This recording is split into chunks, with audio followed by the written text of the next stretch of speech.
There's more folks now who say that Democratic policies have harmed the economy than helped it. But I didn't lose. I got the votes. But we won't know exactly how many because of how they cheated. In California, we believe in democracy. We also believe that voting should be easy. I would strongly support them doing that. This is Jim Crow on steroids. We're going to go heavy into election law around the country, but specifically in Georgia, as a judge has come out with a ruling on the laws that were supposedly Jim Crow. Remember how the MLB, Coca-Cola, Delta, all of these big companies came out against it? Yeah, you're going to be surprised, or you won't be. Also, election deniers on the lefty side of the aisle, the Herschel Walker versus Raphael Warnock Senate race. If you care about it, great. If you don't, that's fine too, because we're going to talk about it anyway. Oh, and more coming up on this episode of Daily Caller Live. My name is Jobob. Daily Caller Live starts right now. 3, 2, 1. Here we go! Might be the only brown guy on earth named Jobob. That isn't actually their name, Jobob.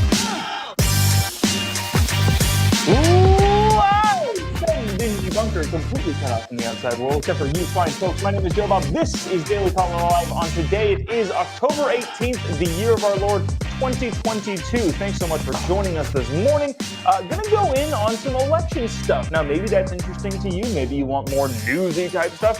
I don't know. That's what we're doing. Congress is out of session right now. They won't be back until the middle of next month, I think, because all of them are in their home states running for re-election, even if they're a billion years old. And therefore, not to say that there's nothing to talk about, because there's lots of Russia-Ukraine stuff. There's a lot of geopolitics stuff. But I wanted to talk about this because I feel like voters need to know some of this stuff and the way that things work and the polling and the election laws and all of that stuff.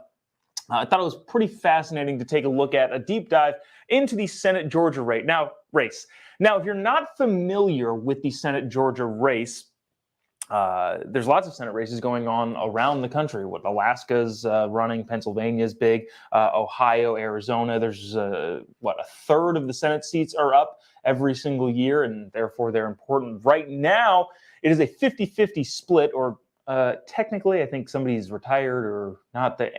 Anyways, it's right down the middle.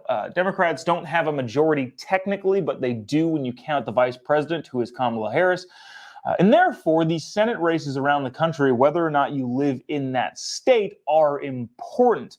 Now, I think I wanted to bring up some of these topics because, 2021, June-ish? When's the All-Star game generally? Middle summer-ish of last year, the Georgia election law made headlines. And we've talked about this extensively. But now there's finally a new wrinkle in the tale of the racist Jim Crow on steroids election laws in Georgia. And I think that's where I want to start. We'll start there. We'll talk about the whole Jim Crow on steroids things yet again, probably the last time. But I do want to, again, make sure that it's well-known and well-documented. If you haven't already, we'd appreciate you clicking the little like button, the little share button. Really, really does help us out, whatever platform it is that you're watching on. But I know we've talked about this before, but I want to play this clip. This was from the recount, a year and a half ago almost, talking about the election laws in Georgia. Again, we'll kind of work all the way around this whole thing, and it's interesting. Listen to how they were describing this, including the President of the United States and also a lot of your big companies, Delta, Coca-Cola, the baseball, MLB, they moved their All-Star game. All of the companies that were in Georgia or based in Atlanta were talking poorly about this election law, and this is how they were discussing it way back when. Check it out. President Biden adding his voice to the calls to move the MLB All-Star Game out of Atlanta in response to new legislation that restricts voting rights in Georgia. I would strongly support them doing that. This is Jim Crow on steroids. Feeling the pressure from black business leaders, activists, and boycott threats, Georgia businesses like Delta and Coca-Cola are now speaking out against the state's new voting law as well. Let me be crystal clear and unequivocal. This legislation is unacceptable. Okay, so a lot of those people, including that Coca-Cola guy, I imagine he is smart, the CEO of Coca-Cola. You can't be a dumb guy and have that job, but at the same time is trying to bend to the will of the woke mob, saying that, this Georgia law is completely unacceptable. Now, here's the interesting thing. Last week, either last week or the early-ish of the month, this kind of flew underneath the radar. Did anybody hear about the judge's decision on whether or not the Georgia voting laws were unconstitutional in any way, shape, or form? You probably didn't. You know why? Because all of that hubbub and the national press about how racist the Georgia voting laws were all fake. Now, we were saying this at the time. This wasn't a shock to anybody. This shouldn't have been a surprise to anybody. But a new wrinkle in this story has come out in the last couple days. A federal judge on Friday evening, this is again not last week but the week before, ruled that Georgia's election laws, get this, does not violate voters' constitutional rights, dealing a blow to Fair Election Action, a voting rights group aligned with the Democratic nominee for governor Stacey Abrams.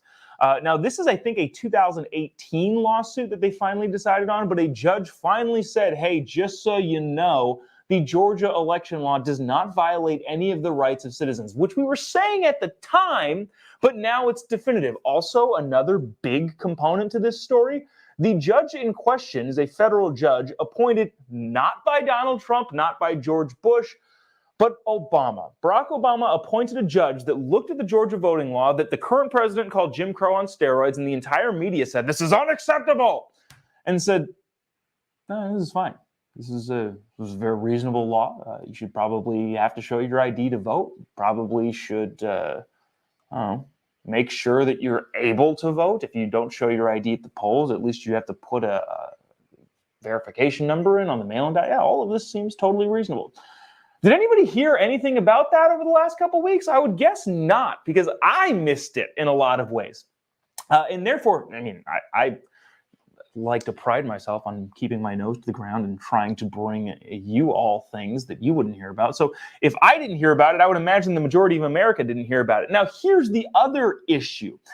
If all of the people calling that law racist a year and a half ago were honest with themselves, or were being honest at the time, don't you think that one judge supposedly arbitrarily making the case that the Georgia election law is totally fine, don't you think that if they were being serious way back when, that they would be up in arms now and outraged now?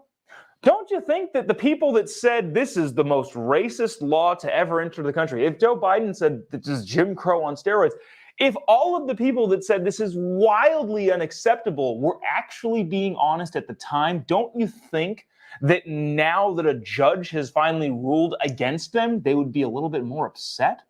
Or is it the fact that you didn't hear anything from anyone at any point? I would imagine the latter is true, indicating that the former of them saying that this is racist and all that stuff was all false to begin with. Again, probably not a surprise to people watching here. Not really a shocker to us. We were saying it the entire time, but just goes to show you how much politicians and media figures lie about things just to get their point across. Speaking of elections in Georgia, and so I want to move to this too, because I think this is fascinating. I did want to get some California stuff, but I did forget to put it on this list here. And of course, on a day that we are incredibly late, thank you for sticking around. I know we generally are on probably 45 minutes sooner than we went on today. But I forgot to bring on the California stuff, but it's no different. This is the same stuff. Now, I will be transparent here. This is a video from the RNC. You see the little logo there. I wasn't going to try and blur it. I didn't want to try and pretend that this wasn't from the RNC, and I didn't know that. But whoever put it out, regardless of the partisanship of that side, try to be fair here. And at the same time, they have some pretty good compilations that they put out, and I wanted to use it. When we talk about voting laws and election laws, a lot of times the right gets hit a lot for being, quote unquote, election deniers. Carrie Lake in Arizona running for governor is being hit all over the place from the local media in Arizona and the national media for not accepting the results of the 2020 election and saying that she would only accept the results of this election if she believes they're fair. Now, I know quite a few people who are in tight with that campaign, and I would be willing to bet if they all deemed that the election was fair and lost, which I don't think will happen, but if that were the case, I think that they would concede that election. If they actually believed that it was fair and didn't come out ahead, that's what democracy is. Here's the problem is when you don't think things are fair. Now, a lot of times that gets pinned on the right side of the aisle, Republicans, conservatives, whatever you want to call them. It gets pinned a lot of times on them, election deniers. But the RNC did a pretty good job at putting out a video of who... I don't know how Stacey Abrams became the darling of the lefty side of the Democratic Party. It doesn't make any sense to me. She's not super impressive. She doesn't entirely have her stuff together. But they put out a pretty interesting compilation of her not only like tap dancing around denying election results, outright saying to a camera they cheated. So at that point, I wonder why it, for some reason, is only a problem on the right side or the Republican side of the aisle when people question election results. Stacey Abrams did not concede at any point her election in 2018 and is running again in 2020. I want to play this clip just so you all know, again, that this is not a one-sided issue. This seems to be an issue on a lot of political sides, and Stacey Abrams is no different. Watch this clip. If you haven't already, would appreciate you clicking the little like button and a little share button. Really, really does help us out, especially if you're watching on Facebook. We're on Facebook, YouTube, Twitter. Also, I think a month now on Getter. Hello, Getter. Nice to have you. Watch this, and we will discuss on the other side the lefty election deniers. Check it out. I do have one very affirmative statement to make. We won. But I didn't lose. I got the votes. But we won't know exactly how many because of how they cheated. I did win my election. I just didn't get to have the job. We were robbed of an election. Using the word rigged, using the word steal, do you think it's dangerous going into 2020? I don't, because we can actually back it up. And so in response to what I believe was a stolen election, and I'm not saying they stole it from me, they stole it from the voters of Georgia. In fact, someone outside asked if I'm ever going to concede. The answer is no. This is not a speech of concession. Because concession means to acknowledge an action is right, true, or proper. And I will not concede because the erosion of our democracy is not right. People are going to make you mad. They're going to hurt your feelings. They're going to steal your election. It was not a free and fair election. I think the election was stolen from the people of Georgia. I believe it was stolen from the voters. Thousands of Georgians had their voices stolen because they were not able to cast ballots, and they cannot be guaranteed that their votes will be counted in 2020 if we don't do this right. If what happens to you happens nationally, and we see whoever wins the Democratic nominee, if they say, actually, I can prove that there's a number of votes in every state and that the same thing that you just described happens in multiple states, should they concede? I do not think we should concede an election until we know the results of an election. I still fundamentally believed it could be fair. And that's just not how life works. If it looks like it's cheating, it probably is. If it looks like it's rigged, it probably is. We've been raised to believe that it is invalid, in fact, it's uncouth to call a question. That if you want to run for office again, you got to concede the election so that everyone knows you're a good sport. I'm not. Okay, so that goes on for like another 5 minutes. The bottom line here, and I think you got the point across if you were watching that, is that the whole election denying thing and not having faith in the election is not just a one-sided issue. It is all over the place. Stacey Abrams just happens to be the biggest and loudest voice in that side of the aisle. And it would seem that there's a problem everywhere. Now, in fairness, I would say, and I actually believe this, that both sides of the political spectrum calling elections into question is not good for the American people. Whether or not you think the 2020 election was rigged, whether or not you think the 2018 election is rigged, I'm not a proponent of Americans losing faith in the election system, because that's the only thing we have. The only thing that we have as Americans is belief in the system to decide whether or not who won an election. Now, there's a lot of rabbit holes we can go down, and I think I'll probably just say this. You need faith in the election, whether a Republican wins or a Democrat wins. You need to have faith in the election process in order for the country to work. In order to have faith in the election process, in order for the country to work, you need to have rules that allow people to have faith in the election. In California and many other states, they just mail ballots to everybody. Now, I'll explain this really quick because I'm not sure if a lot of people know this. This is California specific, but also this happens all over the place. When you register to vote, you're added to what's called a voter roll. The county registrar of voters in the county that you live in then has your name on their registry of voters.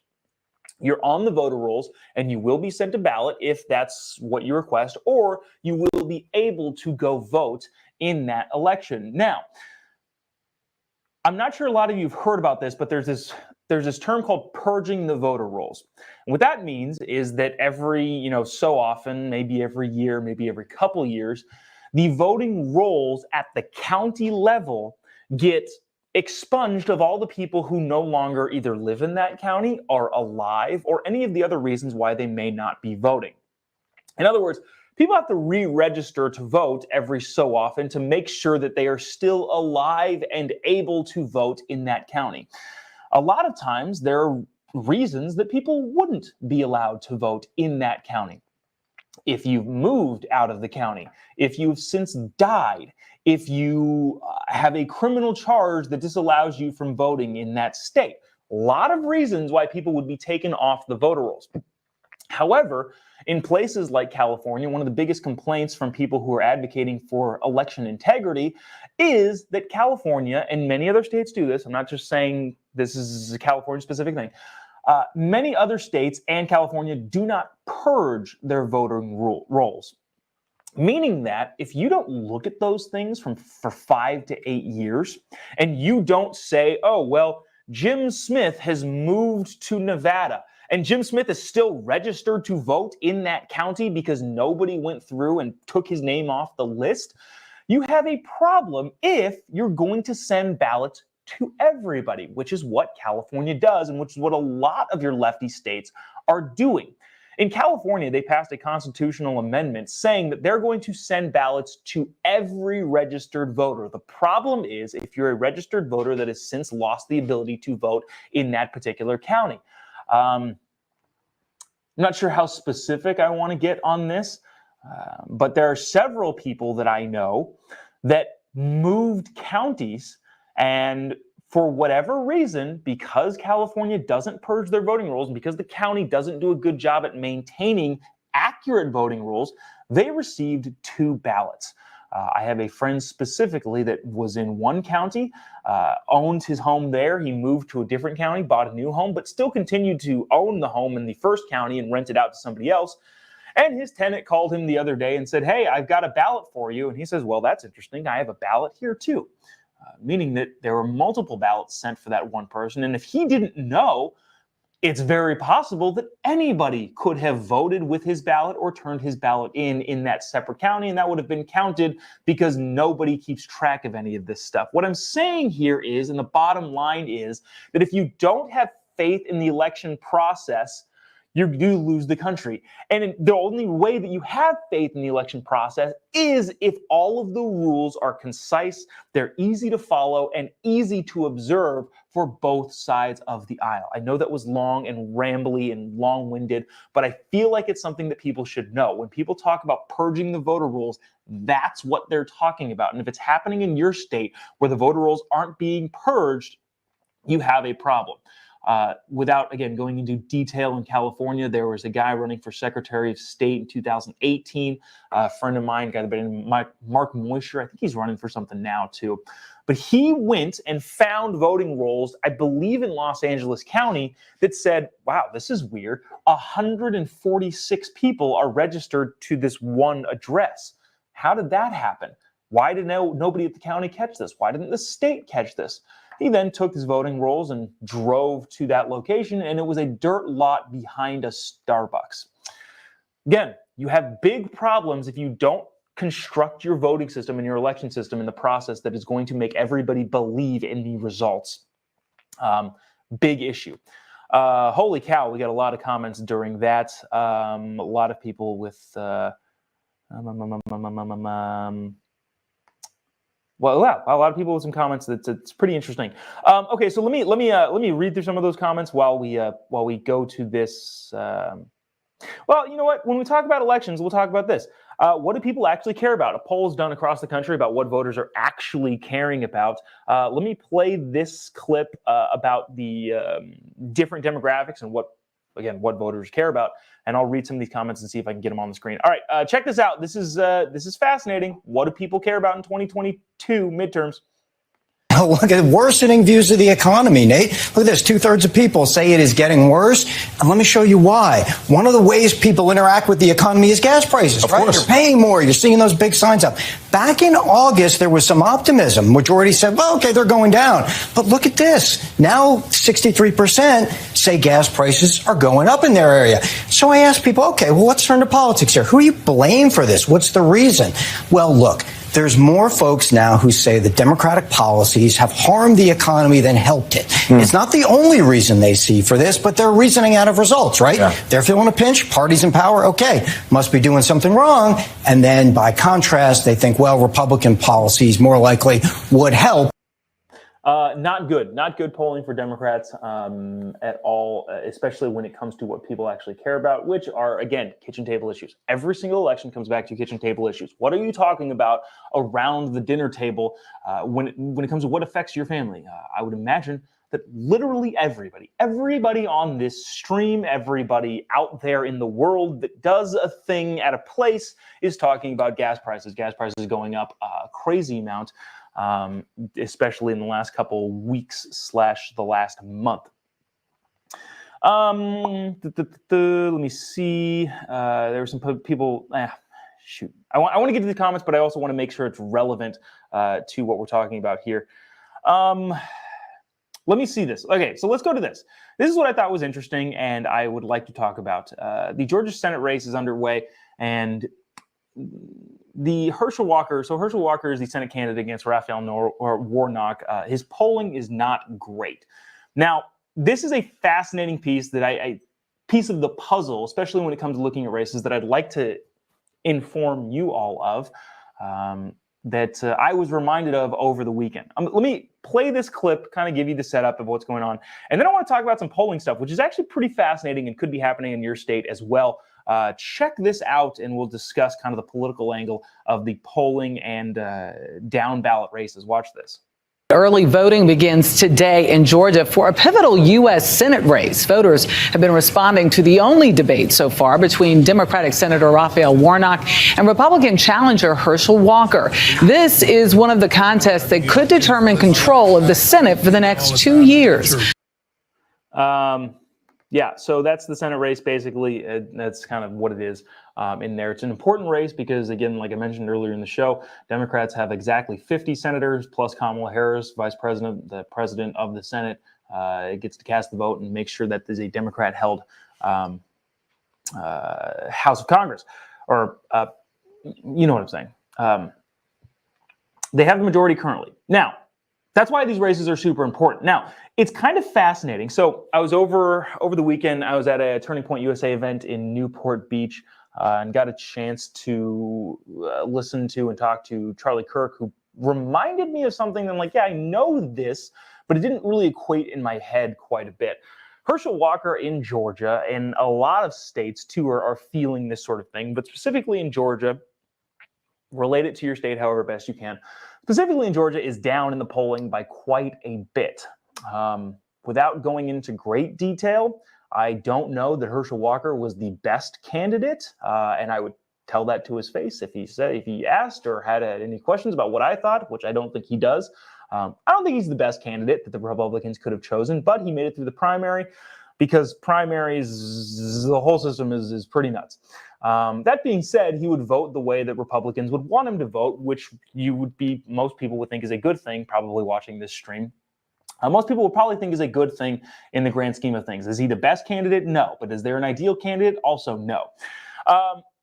He's losing pretty substantially in the polling in the Georgia races. However, However, we just played a clip from Stacey Abrams, well, a long clip of her denying the elections, and her basically saying constantly over and over and over again that she does not believe that she lost the 2018 election. Now, I don't know if that's the reason why she's doing so poorly in the polls, but Brian Kemp, the current governor of Georgia, is whacking her up and down the field in terms of the polling and voter turnout. And generally speaking, polling tends to skew to the left because they factor in issue polling, which is useless, and all of this other stuff. Okay, got it? Fine.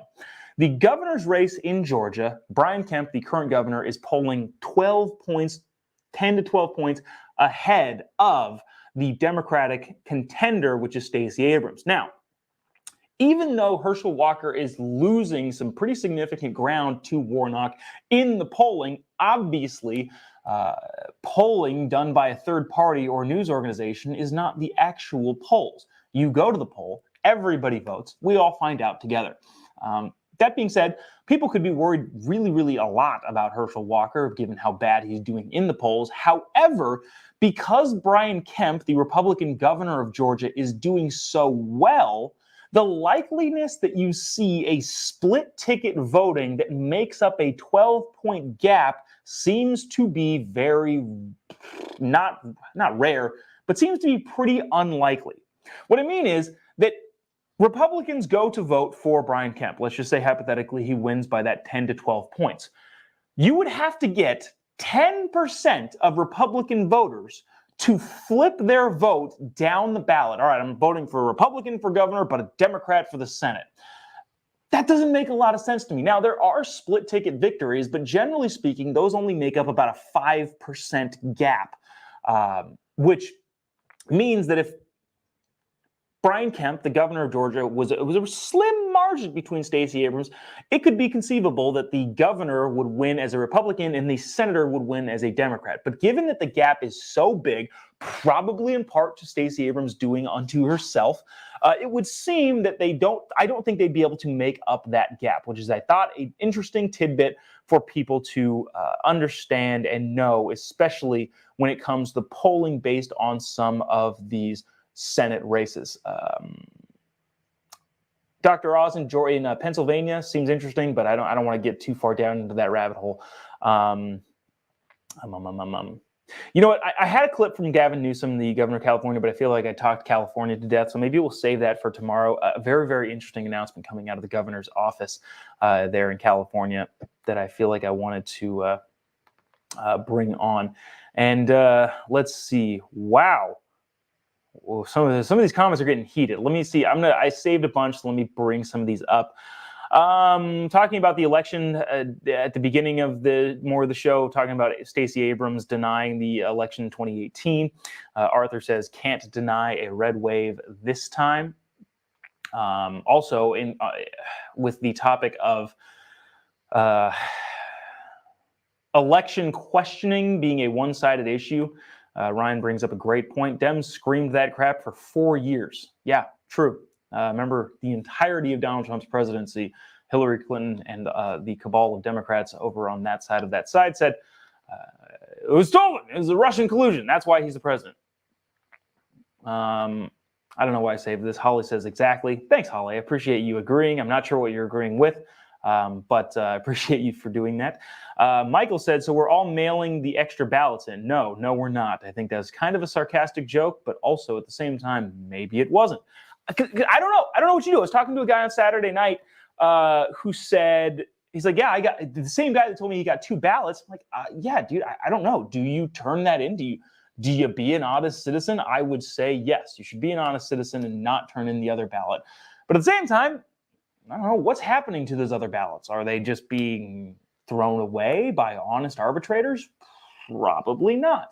And this is the problem. What I don't want to do is have to solve the problem of whether or not you should turn in the ballot or you should not turn in the ballot if you have 2 ballots.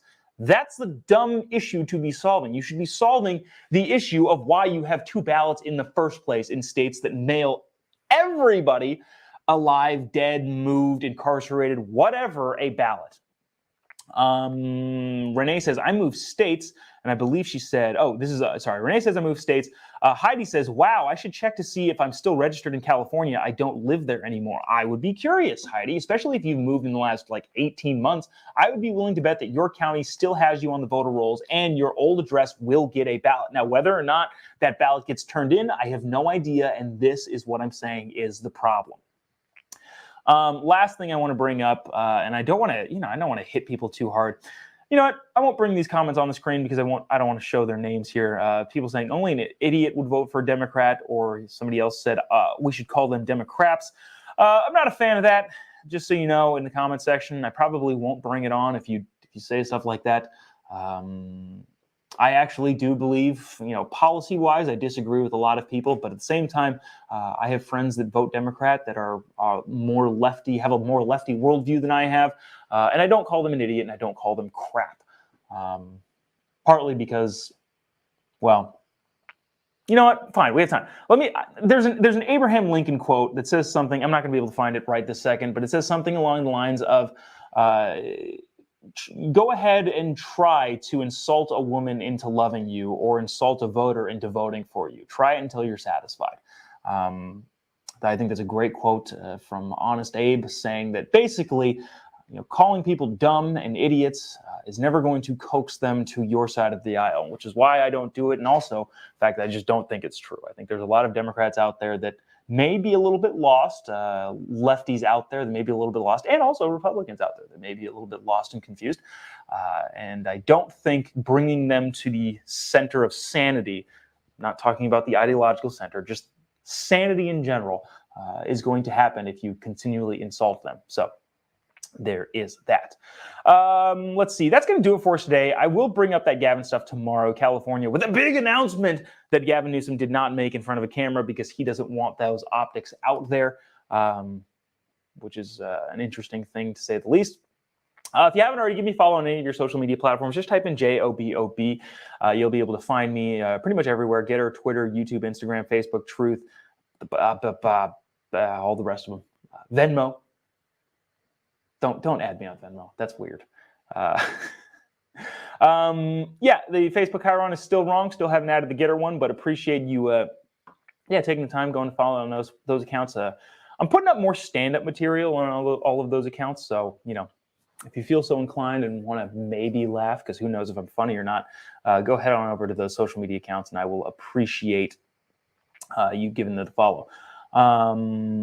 That's going to do it for us today. Appreciate you tuning in. Sorry again that we're late. I can't be late tomorrow. I physically can't do it because I have a DMV appointment that I got to get to that would have already started had I started on time this morning. So we'll work on it.